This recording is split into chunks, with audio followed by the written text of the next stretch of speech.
Hello and welcome to Your Business, Your Wealth. My name is Paul Adams, and I am joined by the ever-present and effervescent Cory Shepard. And ever-present means something extra special today. Actually, my favorite part about our setup for today is the instant feedback that I can give if anything goes wrong. So the bruised right shoulder will be an indicator that perhaps I needed a little extra coaching before we had our conversations. Today, I'm also really excited to see what you all get out of this episode. We're going to cover the second part of our top 100 things you should not do to forward your financial future, improve your finances, or build a future that you would, in fact, be able to predict that you'd want to live in it. But before we do that, let's talk about this week in planning. And what we're going to do is a slightly different approach. It's not going to be about what's going on in the news, but actually something that happened this morning. Or didn't happen. He's bitter much? I did not hold up my end of the bargain in terms of the podcast production because I left the home studio today. We came down to do this recording in Seattle. And what did I do? Lo and behold, forgot a ton of equipment.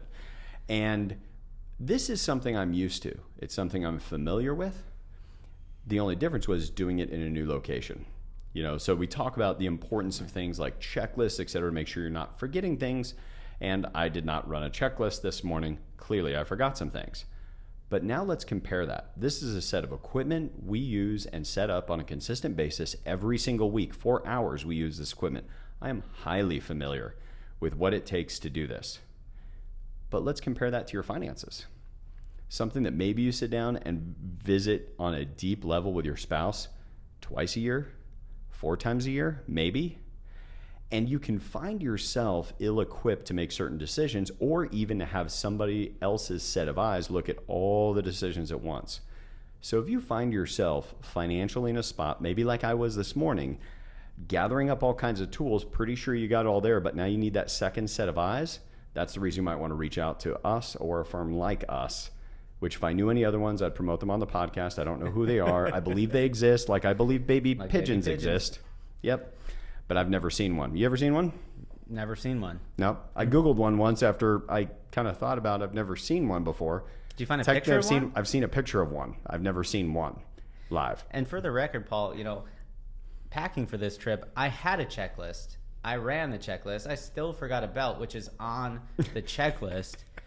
I don't know how that happens. I had to borrow one from my dad this morning because if you've ever tucked your pants in without a belt, it feels like you're worse than naked. So it can happen in this so is why many we only contexts. Shoot Cory from the waist up for the record for the podcasters. Well, we didn't have to bring up that I forgot all my pants too, but well, while Cory is Donald Ducking it for the rest of the podcast, what we should do is probably jump into these top 26 reasons. I think it's about a good time because we're going to start going in some places that we don't want to go. Next time, we're going to do the top 100 things you should not do on a podcast to have it be successful. We've already got like 30 of them this episode alone. That's right. Yeah, we've got 30 of them we've already violated. With that, Cory, do you want to kick us off with number 26? Yeah. Oh, I was going to. Oh, we forgot the timer. Yes. I got the timer. Remember the rules, all. This is 1 minute on each topic. We can't go any longer. So Cory's job is to try and hit the post and be in a position that indeed he's able to brief you all on one of these mistakes in less than a minute. Ready, set, Cory. All right. Number 26, not doing a business plan for your career each year. And this is like planning anything in life. If we don't have that map, then we don't know whether we're getting closer to our destination or not. So there's so many people out in the world that are dissatisfied with whatever's going on in their life, whether it's personal or career. And I ask, well, what do you want? What would make you satisfied? And they don't have an answer. So we need to have that answer of what's going to satisfy us just to have a clue of the things that we want to do to get us closer to that goal. And let's say our career goals go out 3 to 5 years, which anything longer than that, we're just kind of guessing at the future anyway. Well, then once you have those goals, you can start saying, okay, every quarter, every month, am I at least not doing anything that is in opposition to those goals? It's not that we can predict the future, but we can keep ourselves from moving ourselves farther away from where we want to be. And I think that's the key. Wow, he didn't even have the buzzer go off. 2 seconds to spare. All right, Paul. Now, number 27. not including in that business plan the ways you are personally going to invest in yourself. Go. I'm so ready for this. So here's something that happens to many people, and I think it's especially created, although not explicitly, by our higher education system. Let's say you're in college, you've just finished 4 years, maybe you finished 6 years of a master's degree, some graduate degree, or maybe you're one of those people that just managed to cram a 4-year degree into 5 years. Whatever it is, you've been studying for a period of time, and as a result of that studying, you're now like, I am done for a while. And oftentimes people then sit back. And I have had friends who completed master's degree programs. I'm like, hey, this is a great book I just read. And they're like, oh my gosh, I'm not opening another book for a while.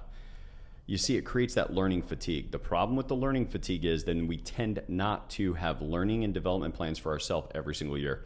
You need to learn some things to accomplish your business plan this year, and then you need to learn things that are going to be valuable in 3 or 4 years. That needs to be in your business plan every year, part of how you're improving yourself, not just what you're going to get done this year. 1 second left. See, on our last episode, Paul gave me some feedback about my timer technique, and he didn't like them ringing if he was officially done. But see, now we can both run it, so there's no... Yeah, that's right. We can both... That's right. I like that. I had even forgot that I was dissatisfied about that. But Cory knows me better than I know me. All right, let's take the next one to you, Cory. Yep. Spend on immediate satisfaction rather than build wealth to afford dreams, not just right now, and building contentment. Sorry, that was my note for me. So my idea on this is, and I do this with myself all the time, because as soon as I could walk out of the grocery store checkout line without actually looking at the receipt to know how much was there in any one purchase, I really got to a spot where I could outspend my monthly goals really easily. And I had to get myself to a place where it wasn't telling me, no, I can't do it, no, I can't afford it. It just, no, not right now. And I think no, not right now is great, because we're not telling ourselves definitively it's never going to happen. We can wait for a time when we really, really want to appreciate that thing. And most of the things that we want in the moment, and this is the Amazon, I can buy it right now and get it tomorrow kind of factor, the staying up in the middle of the night ordering Amazon. It's really easy to do.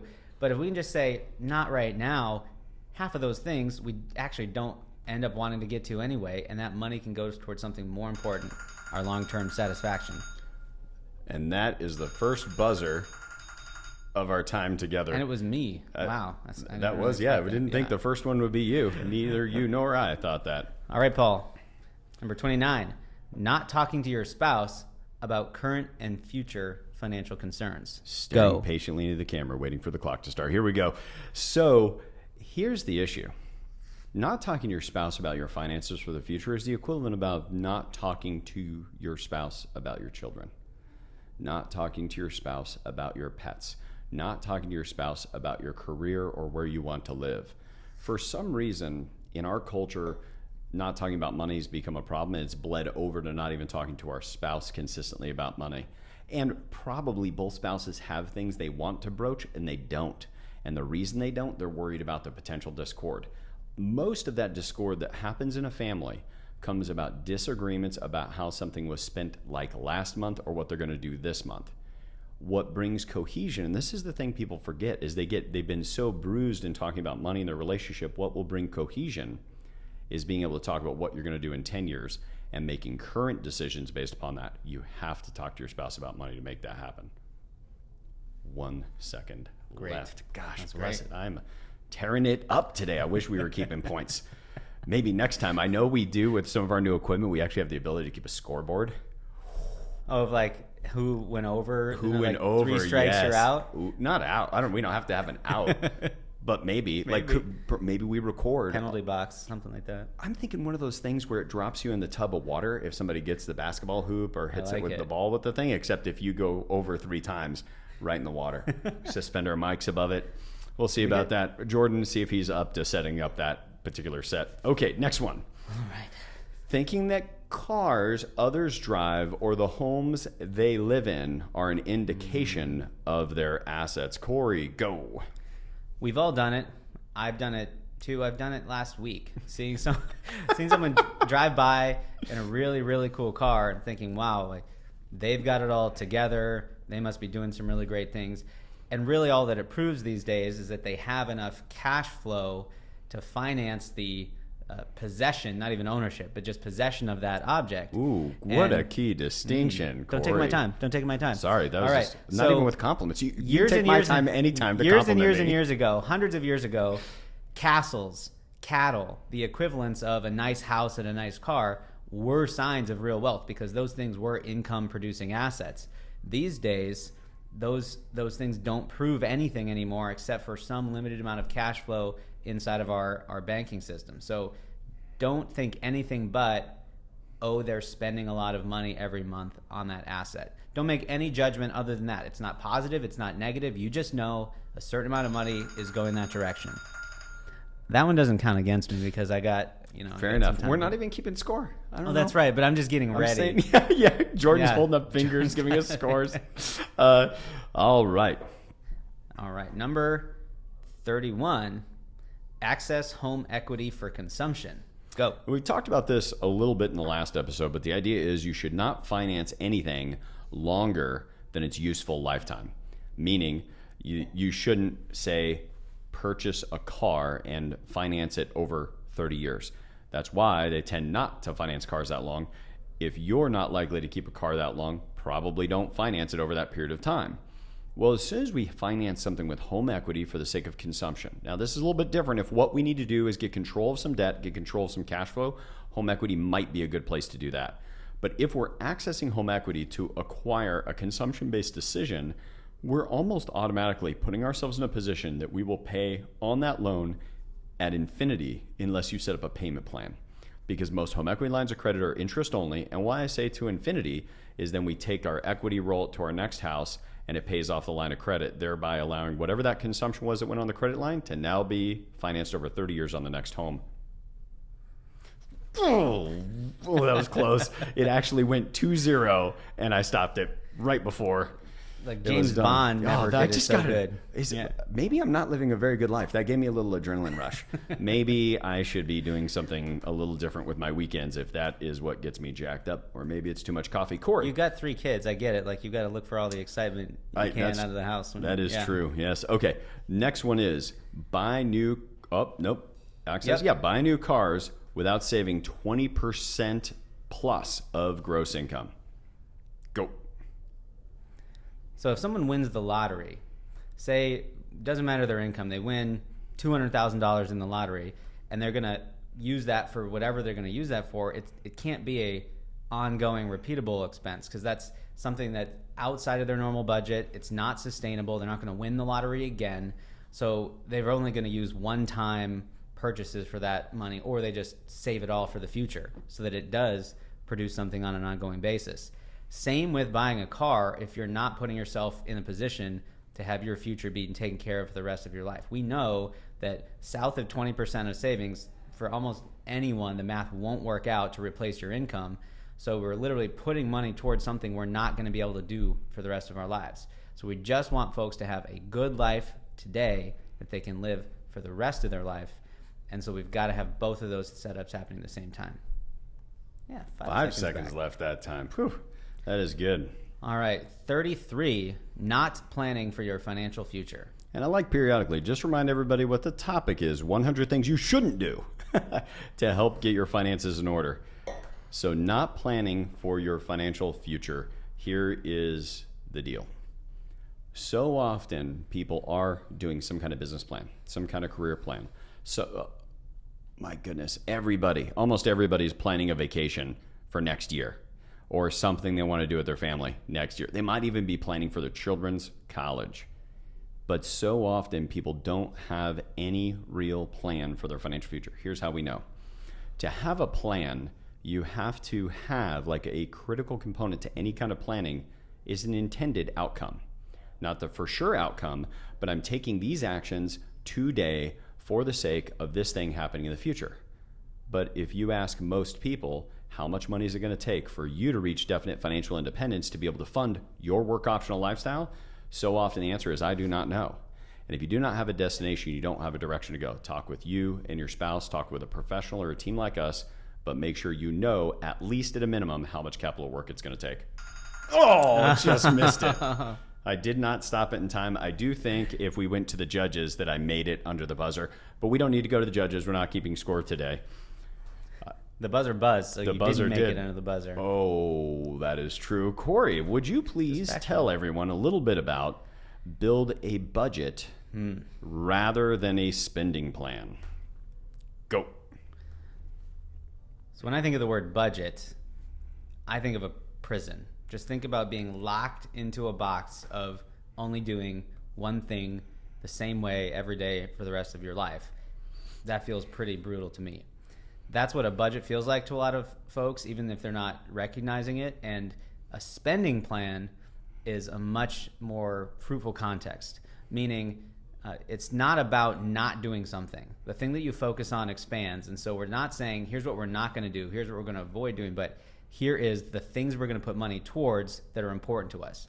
Not less to the unimportant, more to the important. And even websites like You Need a Budget, which we're a fan of, are sneaky because what they're doing is giving every dollar a job with flexibility. It's all about what you want, not about what you're not going to do. So do things that you want, not the things that you don't. That's why we don't want a budget. Oh, I didn't. That was on me. I could have stopped it in time. I didn't. Yeah. But given that you're left-handed, you should be just as capable in this seating arrangement as I am from stopping the buzzer. So maybe you should have to be responsible for it. I'm going to give you some more time back on the clock. I can't wait to address number 35. Let me know when you're ready for me, Cory. Go. All right. People don't talk about money. You should talk about money. It involves your future. You should be talking about it to the people absolutely closest to you. You should be talking to your kids about it. We need to get out of our parents and our parents and our parents' generations of ways of we don't talk about money. We need to talk about money. There are two things that nearly every married couple I know of wants to be better at: sex and money. I highly encourage you to talk about both. We only make an offer of help in one of those two areas. I'll leave it to you to figure out which. Cory, I yield my time. Okay, I'm going to have you, Cory, take on... Do you want to do 2 in a row? Or can I do 36? I might enjoy that one. Since Yeah. I just... Yeah? Yeah. All right, number 36, which is buy a home thinking the cost is the monthly payment you're paying. Nope. Now, there's twofold. Number one, you are taking a liability onto your balance sheet for that entire mortgage balance. And that is money that is really counting against you over long periods of time. Now, we're not anti-home buying. We're not any of that. But it's the realization that oftentimes when people buy any large purchase, yachts are another one that happen on a consistent ongoing basis where you look at it, financed over a long enough period of time, even an RV can be this issue, that you buy it thinking no problem without the maintenance. Now, what do I mean by maintenance? Well, think of it this way. If somebody gave you a $250,000 home, that's absolutely no problem. Here's a $250,000 or a $10 million home. The $10 million home will have a $250,000 a year of upkeep. You don't need that, and it actually ends up a drag on your balance sheet, not a positive, because you have to count all the costs. Golly, I came out so strong and just blew it. I've now had 2 buzzers go in a row. Cory, pivoting to you. Number 37, buying a home because you think you have to. So I'm going to reference one of my favorite financial media commentators and educators. His name is Ramit Sethi, and he's got a site, I Will Teach You to Be Rich. He lives in New York, and he rents. And he's the one talking to people about money all the time. He even said on a podcast recently, I could buy a home in cash if I wanted to. He's a very successful business person. But he likes that, he travels a lot. He likes the flexibility, and he likes that he can just make a phone call if something goes wrong and it gets fixed. Like he had a leak in his roof. He was heading out of town. He called. They had, emergency plumbers construction over the weekend in New York.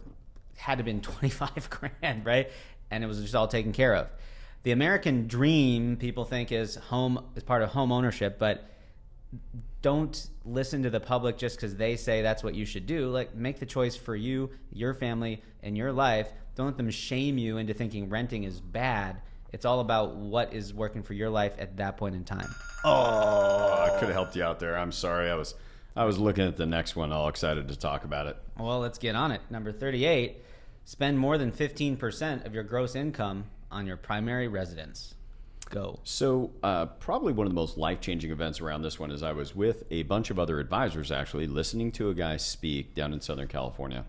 And this guy brought up a great point.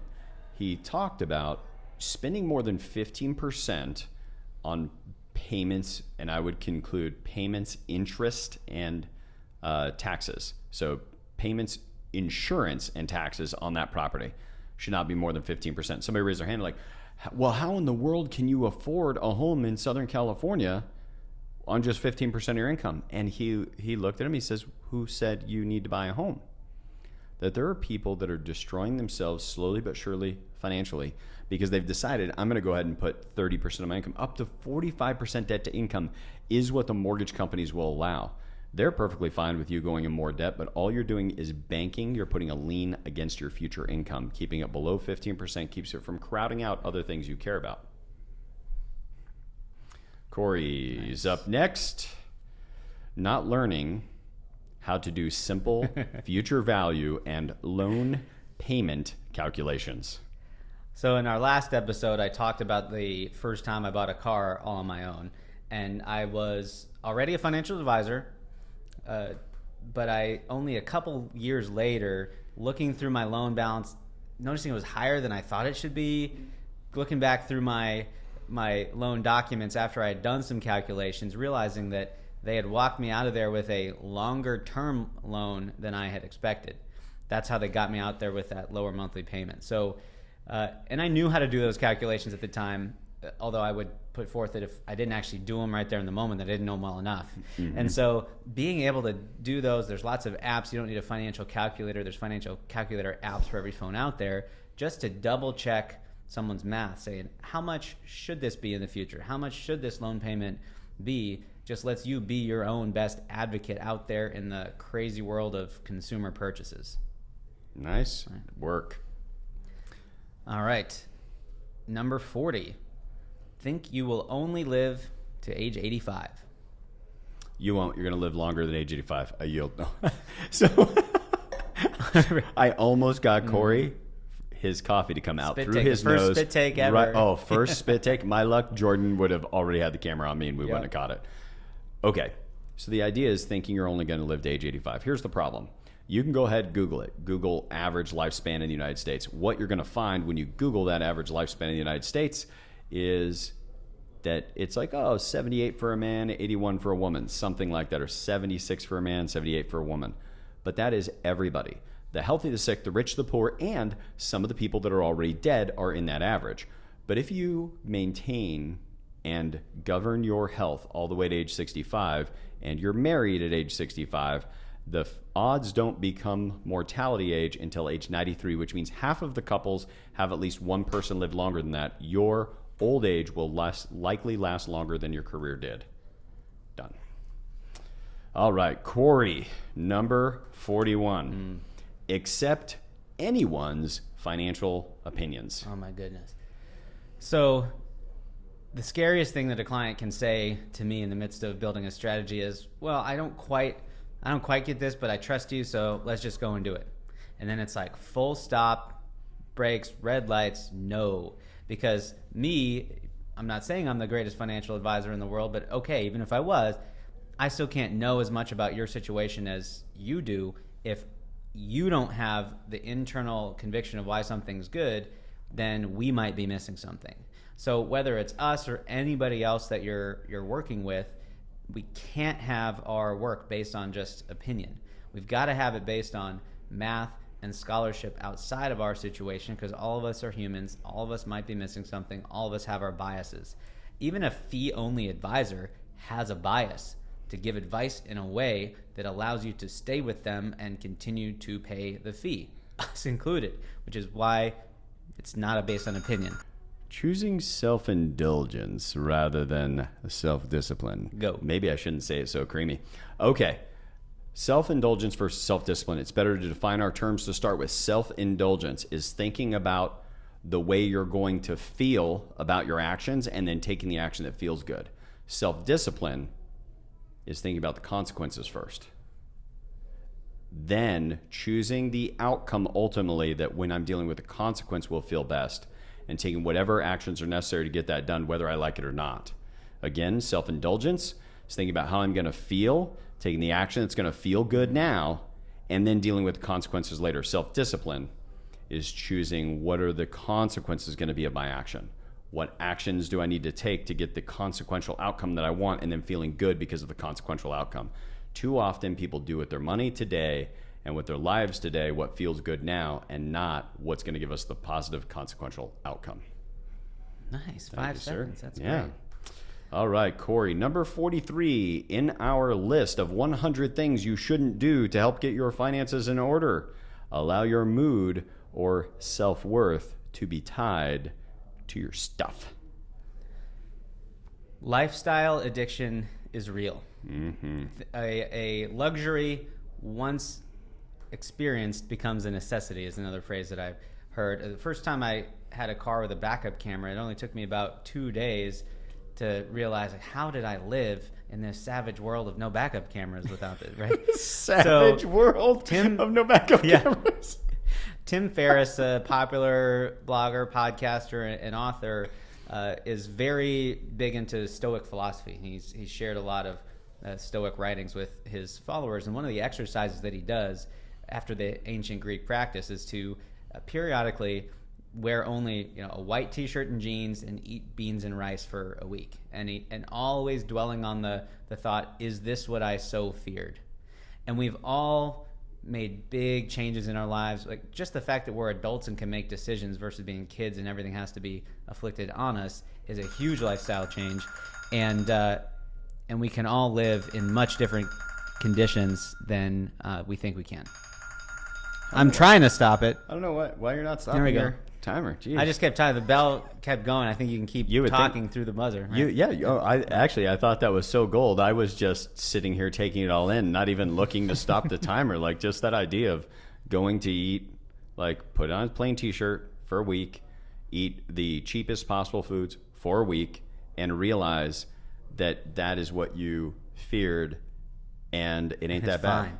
Yeah. That is a big deal.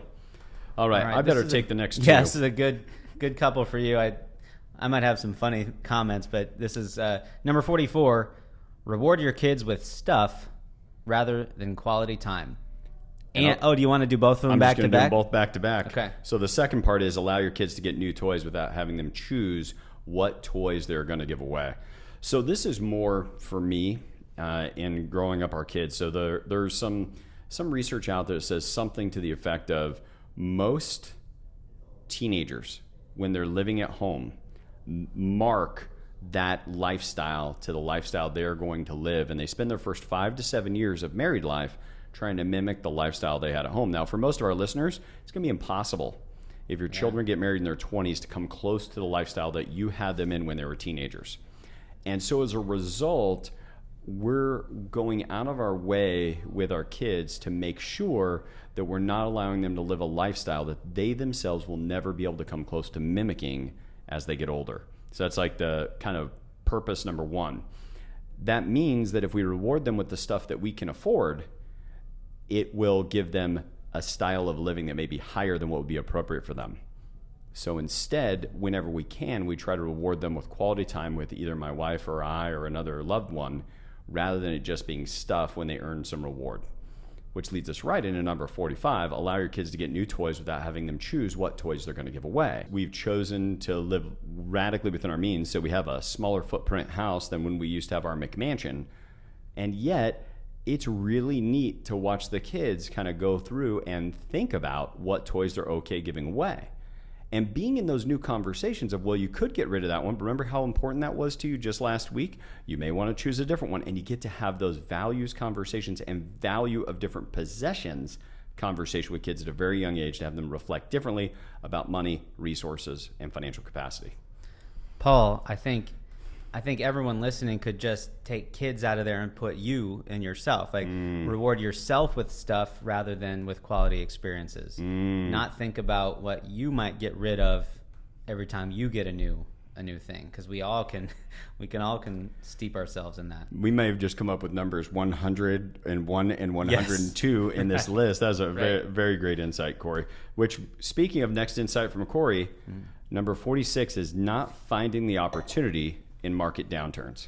So I was talking to a couple who is in their mid to late 30s, doing a very good job on saving, and they're actually earning the right to be conservative. Like they've got enough money, cash flow going to investments that they don't have to count on a large rate of return, and they actually find comfort in being in a lower risk portfolio than many people their age normally would choose. And they said, what do we do if the market goes down? I think this was at the end of the last year when we were having that scare. And I said, celebrate. Like, what? I'm like, you're young. You're putting money in. When the market goes down, you take it as an opportunity. Like the best thing that could happen for you is that the next 20 years, right until the year you retire, the market's just down and stays down and then goes up after that, because then you're buying in at a lower and lower price, more and more shares for every dollar you put in. That would be an amazing miracle. Now, not necessarily for someone in their 60s and 70s if they're at a very, very high risk, but even those folks have a long-term investment horizon. Some of their money needs to be planning towards 85 and 90, and so everybody can find an opportunity in the downturn. I love that. What should you do when the market has a downturn? Celebrate. And I think it's such a I need to give a parallel on that. One of our clients, you guys heard from him here on the podcast, Aviv Shahar, wrote the book Creating New Futures. Brilliant consultant to Fortune 50 companies. And one of the things he talked to me about the other day that I've really been reflecting on is this idea that when he was an Israeli fighter pilot, that there's all these things that they train into you that are meant to be absolute wired reactions. Instincts. You don't need, if you lose an engine on takeoff or landing, you do not have time to refer to a manual.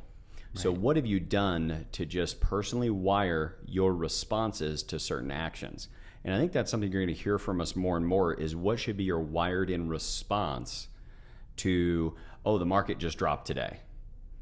And if you went to celebrate or see if we have enough cash to invest or whatever those things are and rewire our natural responses and not let the current dictate what we should do, that's a little bit like your engine goes out and now you're waiting for the person on the radio to tell you what to do instead of taking the actions you need to make sure that you don't end up in a pile of ash on the ground. So really great, Cory. Thank you. All right. Well, how about number 47, Paul? One of my favorites. Think that you can have upside volatility without downside volatility.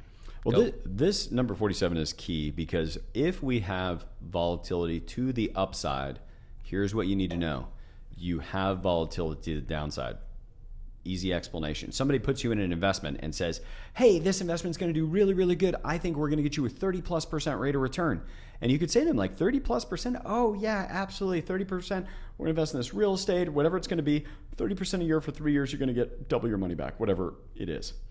And you go, wow, that sounds really good. Like, is that the best it could do or could it do better? Oh no, I mean, like the market hits just right. We may get 300% on our money and you go, wow, that sounds really good. Here's the thing. Anytime something like that can produce that big of an upside return, count on an equal downside level of volatility. It's just how things work. If it's even possible for it to do 30% up over 3 years, it is also possible to lose 100% of your money over those same 3 years. You got to know the volatility happens on both sides of every asset. I think I stopped in time. I was just kidding. Yeah, you were. I was just really getting into it. I changed to observer mode. I know. There. I did the same on one of yours. What do you think about me doing the next two back to back? I think you should. Let's make it 2-minute timer. Love it. And I'll read them off.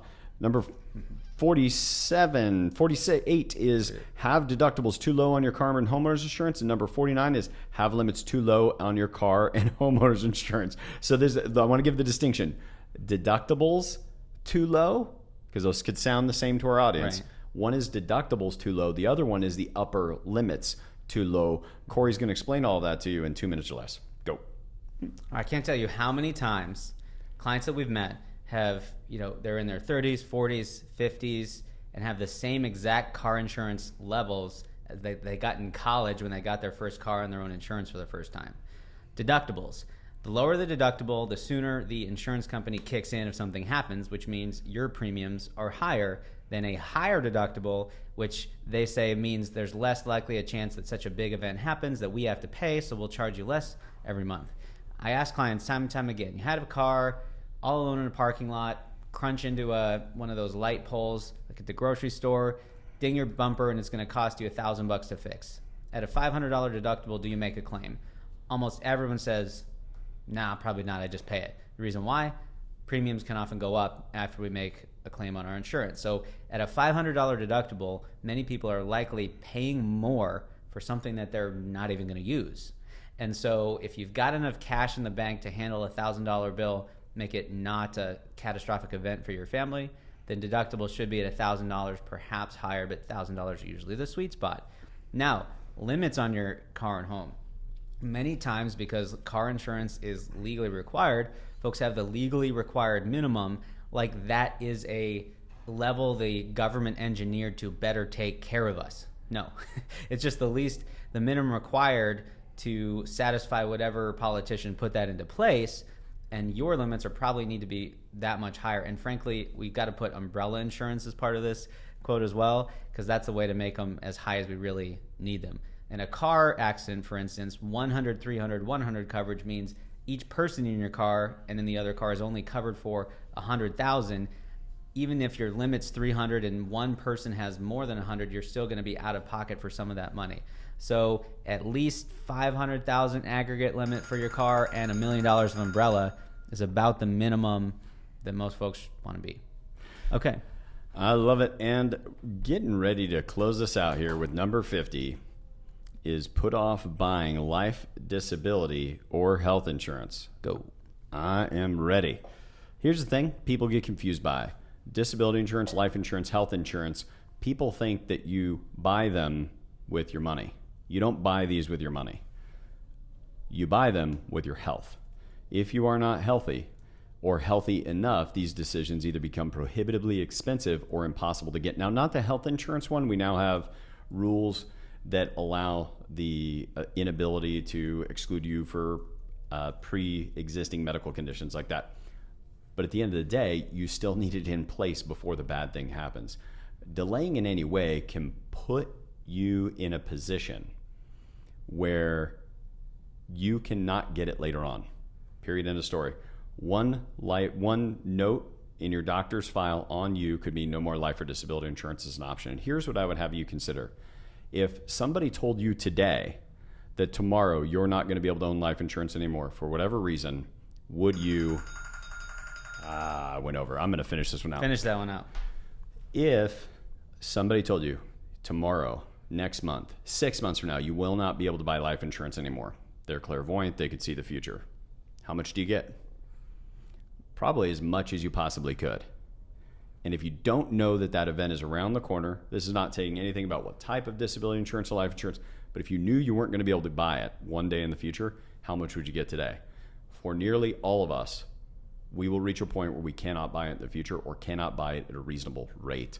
Highly encourage everybody. And the number 50, kind of right in the center of our 100, is if those things are not squared away for you now, you ought to get them squared away before you no longer have the option. Paul, that was great. So you want to take us out? Now, take us out. This was another fun episode. We're back next time for the next 25.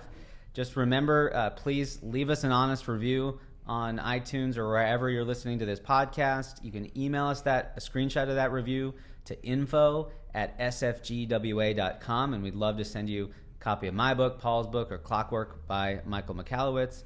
Also, if anything that you've heard in this podcast has you want to have a conversation with someone about it, email us again at info@sfgwa.com. We're happy to set up a call with someone on our team. So we'll see you next time, and as always, we hope that this has contributed to you being able to design and build a good life.